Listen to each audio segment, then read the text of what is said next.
Good evening. This is Kiana. And earlier today, I was recording a video, but that video somehow was intercepted. I was trying to upload it to Drive, and I did that a couple of times and couldn't find it on Drive. So, like, it's missing in the ether. But at any rate, I'm going to redo the video and this video and go through everything that I talked about in that video. So this is going to cover that entire video.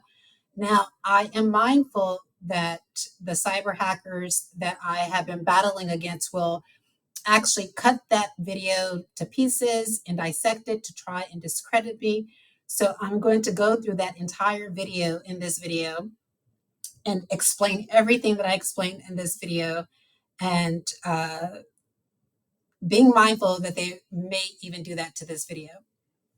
So first, I want to issue a disclaimer to say that this video is not intended to incite violence, hatred, or any type of aggression against any particular group of people or any political figures. This is a video that I'm speaking about the Black experience, my experience as a Black person, the experience that I've seen other Black people go through and other Americans go through who are not Black. Again, this video is an informational and educational video. It's actually a video to bring awareness to a very serious topic and situation that is happening in the political sphere. It's not intended to incite violence again. So anyone that is watching this video should not consider it as hate speech, nor should it consider fragments of the video that may surface online that I tried to upload to my Drive account, which somehow disappeared as any hate speech or acts or intentions of hatred. Again, I am of the opinion that we can battle each other in the marketplace of ideas, and may the best idea win. And I think when you actually cut somebody's arguments and just serve it to an audience without actually being able to reflect on the entire argument is really disingenuous, and it shows exactly that the people that are doing that are actually intimidated by the ability of people to express their ideas effectively and rationally. So let's get into it. So I'm very concerned about political abuse of psychiatry and how this is making its way back into the political sphere. And in order to understand how this is now being an effective tool to silence dissent, we need to actually go back in history and examine how this was used in the past. And so we're going to go back into the 1800s, where Samuel A. Cartwright, who was an American physician, argued that enslaved Africans who actually fled their captivity and left the plantation were actually, in his view, battling with a mental illness known as drapetomania. So Samuel A. Cartwright posited, which was, of course, wrongfully, but he posited that enslaved Africans who fled their captivity must have had a mental illness, because being on the plantation or being in captivity was to be lauded and was to be appreciated in his view. And so this form of pseudoscience was used in the 1800s to undermine the testimony of enslaved Africans whenever they would complain about being abused on the plantation, whenever they would flee the plantation for their freedom, and when they would flee to other states and for refuge. It was used as a form of discrediting to bring the enslaved person, the victim, back to the plantation to experience more abuse. Now, moving forward, drapetomania kind of lost its way in history and then reappeared under um, it reappeared under what is known as the Martha Mitchell effect. And of course, the Martha Mitchell effect, this happened during, I believe, the Nixon administration. And Martha Mitchell was a woman who was very outspoken against corruption, right? So she spoke out against corruption and what was happening during that administration. I think it was like during the Watergate scandal. And when she was speaking out against this corruption, um, what happened is that people came in to silence her testimony. And one of the ways in which they did this was they isolated her and facilitated abuse by psychiatry. So basically, they argued that Martha Mitchell had a mental illness and that you couldn't trust her statements and her experiences and her perceptions because of the mere fact that in their uh, estimation that she was a person suffering from a mental illness. And throughout history, this didn't stop there. Like it continued to actually grow and uh, develop. So this pseudoscience and this abuse of psychiatry, uh, it was it branched off into to other forms. And so if we fast forward from this period where that happened, Jonathan Metzl argued, which he developed a phenomenon known as protest psychosis. And with the protest psychosis, Jonathan Metzl argued that uh, the United States was using several different forms of mental illness to silence Black civil rights leaders, civil rights activists, and human rights defenders.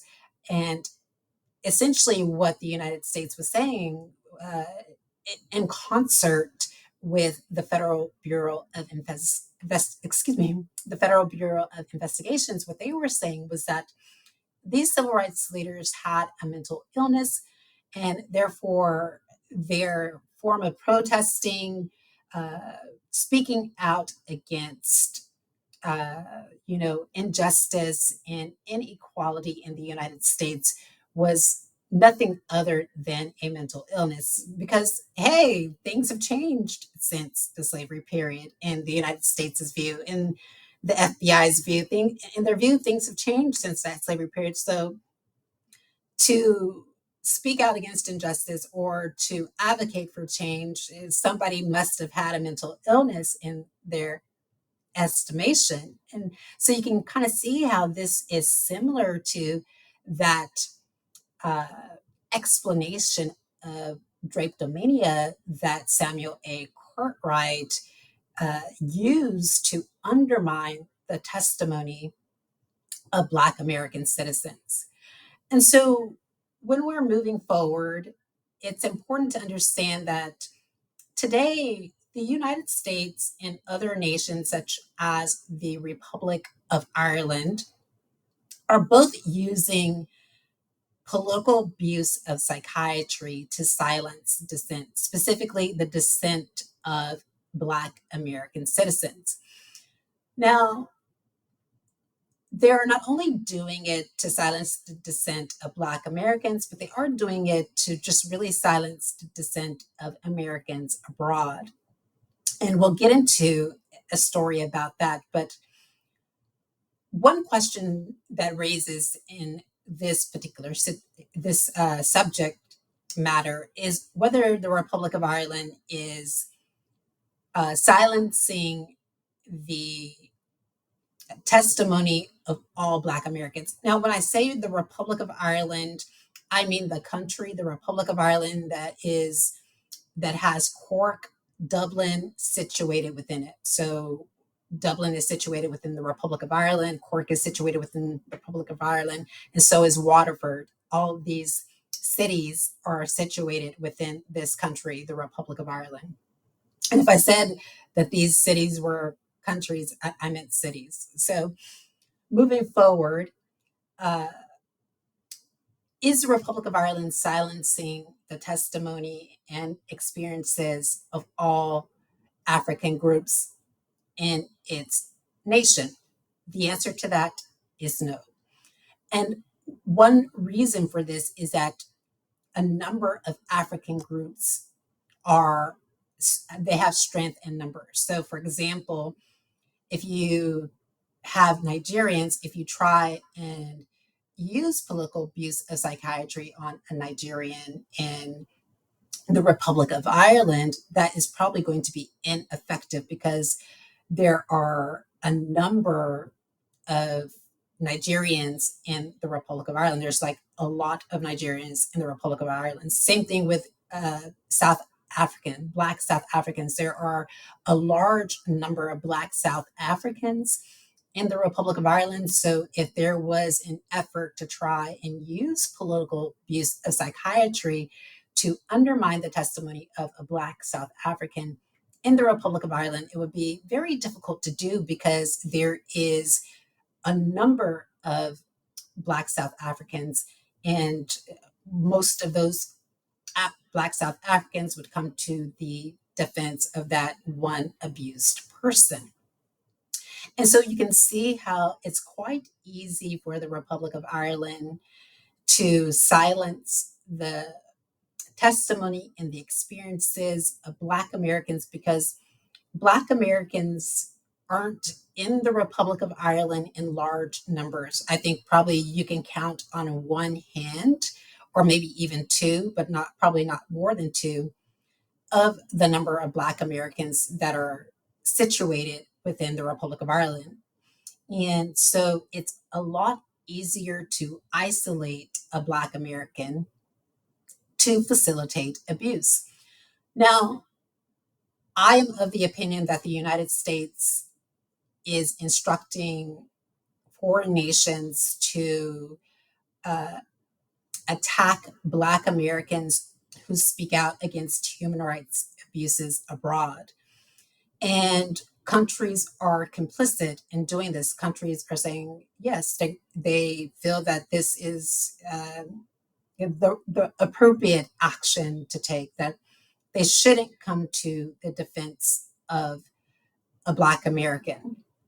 But if we are going to revert back to the original topic, which is how political abuse of psychiatry is being used to silence dissent, we understand that both the United States and the Republic of Ireland are using this form of psychiatry to isolate, to facilitate abuse.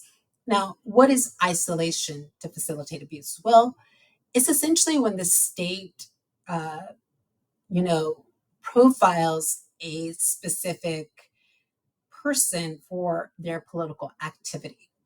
And when they profile a person for their political activity, their or their plan is to isolate them from support structures so it can be easier for them to abuse that person. Now, now we're on this topic. You may say, well, Kiana, how can they do that if people are, you know, friends with this abused person, this victim? People are, uh, there are family members. Ladies and gentlemen, when you have a very powerful force, such as a state with political power, such as the United States, and you have governments such as the Federal Bureau of Investigation or the Central Intelligence Agency or the United States itself, and you have these institutions using their political power to intimidate and uh, of course, to intimidate, of course, there is going to be a situation where that abused person is going to be isolated. So, for example, what these states often do is that they tailor an attack plan on the victim. And this tailored attack plan is really different from the kind of information that is being disseminated to different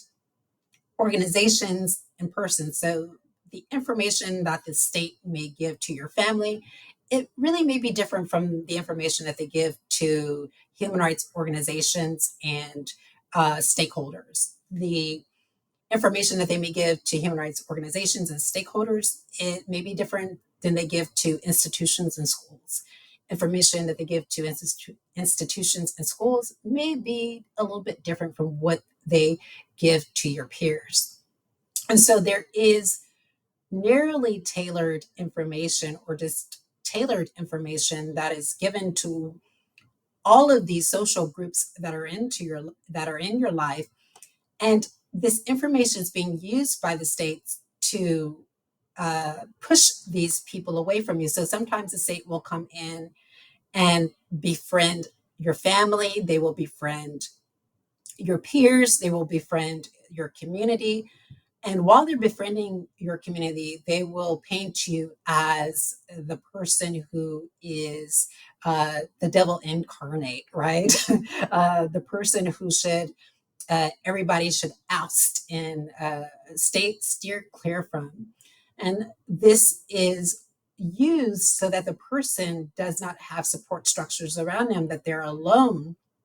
In the United States and the Republic of Ireland, these two nations, they understand quite clearly how effective this is. They understand that once a person is isolated, it's very difficult for that person to actually support themselves or to fight for themselves. It's a challenging situation. And so when you add on top of like this smear campaign that these states are doing to all the people around you who care about you, who want to get to know you, who are interested in you, who love you, on top of this smear campaign, what these two nations are also doing is adding a sprinkle of psychiatry to it. So they're saying that, your loved one or your friend or this person that you want to get to know, your classmate, your client is a person who has a mental illness, and that they're are not a person whose testimony should be trusted. They can't perceive events properly.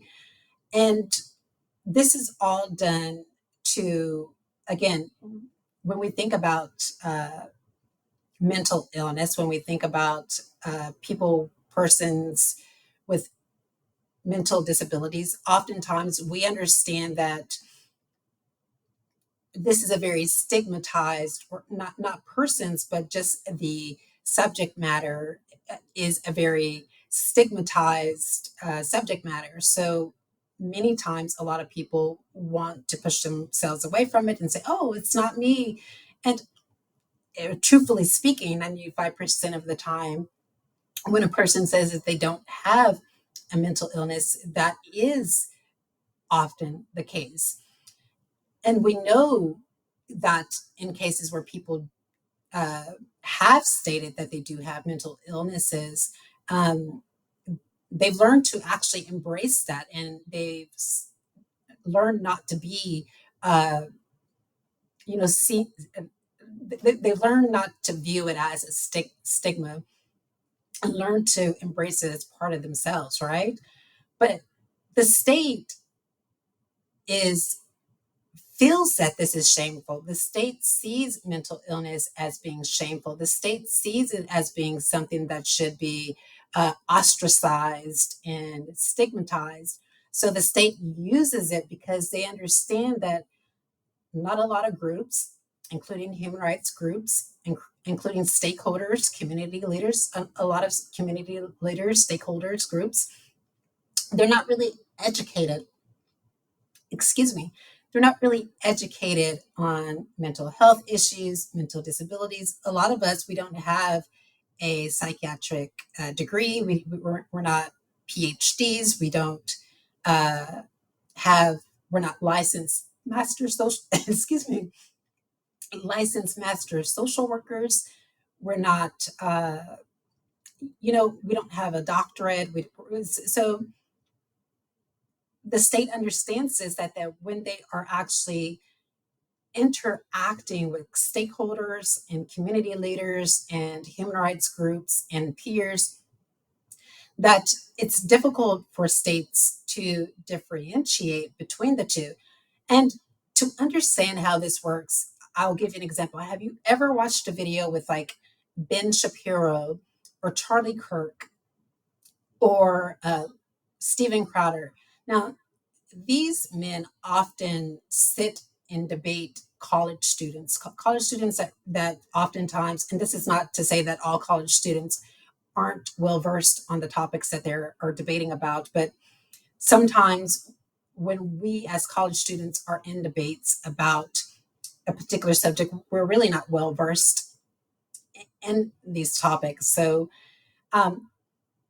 we can see how Charlie Kirk, Steven Crowder, Ben Shapiro, how these men can take advantage of our ignorance in these areas, can actually manipulate our perceptions. And it's essentially what the state does. The state manipulates our perceptions and our experiences to make us believe that people with disabilities and those who are perceived to have a disability should be shunned, ostracized, and isolated. Excuse me. And so moving forward, when I speak on these topics, it's not coming from a place of hatred. Again, I want to come from a place of awareness, bring awareness to this, because I used to live in direct provision in the Republic of Ireland. And I got to witness firsthand how the state uses psychiatry to silence dissent, and how the state uses psychiatry to intimidate asylum seekers, and how the state uses psychiatry to go after American citizens who have claimed asylum in the Republic of Ireland. For example, there was a man named Thomas Stofile, and I will admit, I'm not well read on Thomas Stofile's biography. All I know about him is some information that I'm not sharing now, but some information that I have read in the newspapers and excuse me, I've been talking all day that I read in the newspapers. But how I learned about Thomas Stofile while I was in the Republic of Ireland, like how uh, he came on my radar, besides other information, is that two journalists came to me. And essentially, what I first did was I asked these two journalists if they could actually uh, talk with me about a situation that I was having in direct provision. And they came to me and they wanted me to speak on a story about Thomas Stofile. So again, I didn't feel comfortable actually talking about that story because I didn't know a lot about it. And so I declined to do so. But they came to me and asked me if I wanted my experiences in direct provision to be included with Thomas Stofile's. And I said no, because I felt that my journey and everything that I had gone through was markedly different from what Thomas Stofile had experienced. So, for example, Thomas Stofile was a Jewish American in direct provision. I was a Black American in direct provision. Thomas Stofile believed that there was an Armageddon happening. I didn't believe in an Armageddon. Thomas Stofile was allegedly a prepper. I am not a prepper. Like, I don't prepare for the end of days. I don't believe it. I don't believe in it. So, and of course, Thomas Stofile had a lot of other beliefs that were not, in sync or synchronized with my beliefs. And so because of that, I declined to actually be in an article with Thomas Stofa, but I believe that the United States, in concert with the Republic of Ireland, may have used that story if I did decide that, yeah, sure, if I would have said yes, which I did not, would have used it to really undermine my testimony as a person who is able to know, able to experience, and able to understand, right? And so when I tell you this next statement, I mean it with all sincerity, and it's based on experience. And I think it's to bring awareness to a troubling issue that is happening in both of these states. And I'm very concerned that there is a heightened level of hatred and disdain for Black Americans in the Republic of Ireland, as well as in the United States. And that this hatred is really ripping communities apart. It's really a disservice to communities, and it's not something that actually brings us together, that unites us and unifies us. It's something that is disheartening. But there's something that I want to talk about before I end this video that I want to bring up, because now we're talking about testimony, and there is an issue of testimony which I found very interesting. And of course, a book that I'm reading. And let's see.